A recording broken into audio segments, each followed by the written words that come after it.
So what causes a mortgage foreclosure? In today's video, I'm going to be addressing two kinds of people. So if you're a person in foreclosure, I'm going to give you some blunt talk from my experience as an attorney since 1995. I'm going to give you blunt talk. You may not love it, but you need to hear it. If you're an entrepreneur, I'm going to talk to you about dealing with people in foreclosure and how you can help them using a method I developed that really no one else knows about, very little niche business that you can get into and make great money helping people who are victims of foreclosure.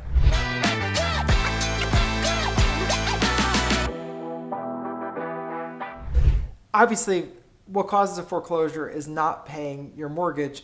And secondly, and almost more important, is failing to do anything about it.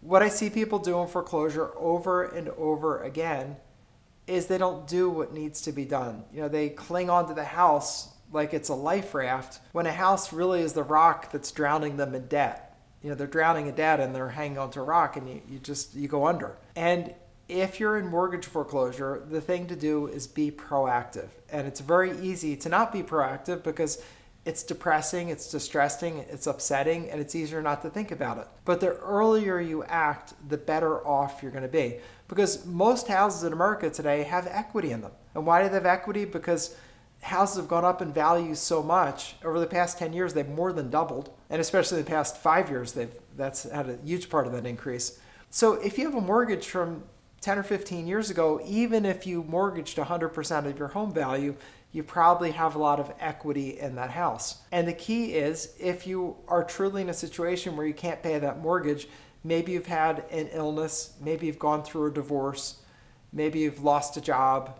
In those kinds of situations, face reality. And that's the most important thing to do, is face reality and get your equity out of your house. So that would involve getting up off the couch, even though you're too depressed and distressed, you don't feel like doing it. Get up off the couch, get in touch with a real estate agent and get that place listed and sold. It doesn't have to be perfect. You don't have to do everything to it. Just get it listed and get it sold and move on with your life. Even if you're just going to have your pile of money, which then is going to get you into a rental for a while, do what needs to be done.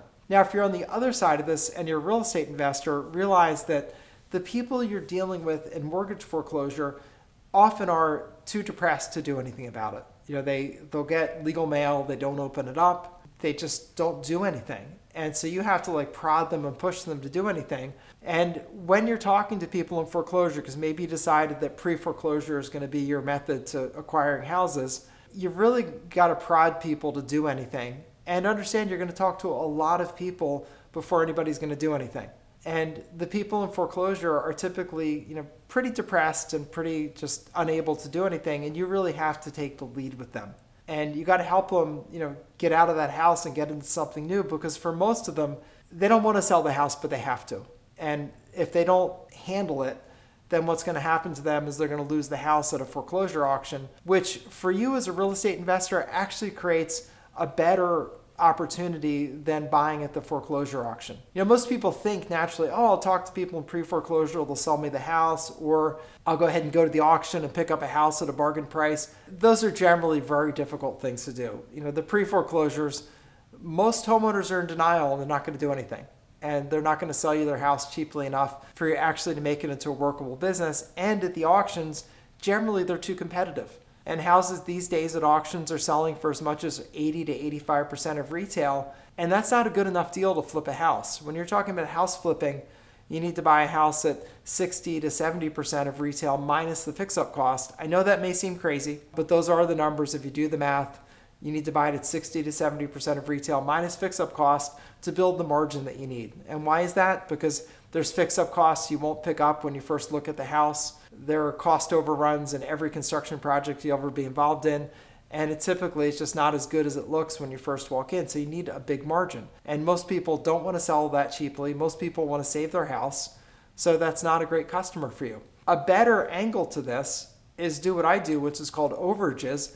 That's where the house is lost at a foreclosure auction, and in some circumstances you can actually get money back at the end of the auction that otherwise would just be lost to the state. And if you want to learn more about that, just click down below. There's a link to my intro to the Overages Business video. You can learn more about that and that process. Really great business. business that I do because it helps people who've lost their home to foreclosure get back some money they really badly need. Back to you if you're a foreclosure owner though. If you're an owner in foreclosure, the most important thing is instead of being depressed and laying on the couch, just get up and start doing something. I promise you, when you start acting, that's when you're going to feel empowered. If you don't do anything and you're apathetic laying around all day, you'll just feel worse at the end of the day. And it is very difficult to get started. It's like most things. It's hard to start exercising, but if you start doing it every day, then you'll do it regularly. It's hard to eat well, but as soon as you start eating well, you'll stop eating the ring dings and donuts and things like that are not good for you, but you got to take the first step and get into action. So power through that first step and you can be successful in getting out from under this. The bottom line with foreclosure, there's no magic solution if you don't have the income to pay your mortgage. If you don't have the income and you're not going to, then your step is to get out of it, to walk away, put it behind you. Because as an investor, I can tell you that your best loss is typically your first opportunity to realize that loss. Meaning that when something's a losing investment, like the house that you're living in, it's cheapest to get out of it now before it gets any worse. Because as you don't pay your mortgage, the late fees pile up, the penalties pile up, legal costs pile up, and that's all devouring your equity. So the quicker you get out from under that, the more money you're going to have and the better you're going to feel about yourself. I know that seems odd, but the better you're going to feel about yourself. So hope this is helpful to you. If you're an entrepreneur, stay tuned to this channel. There's plenty more for you to learn here. You can learn about overages down below. If you're a homeowner, I'm really sorry you're in this situation, but get out of the way. Do not stand on the train tracks when a train of foreclosure is barreling down on you, because that will really hurt you. Get off the tracks, take your small loss, and move on. So it's Attorney Bob Diamond. Hope this is helpful to you. And if you like this, give it a thumbs up. Subscribe if you want to see more like this, and I will catch you next time.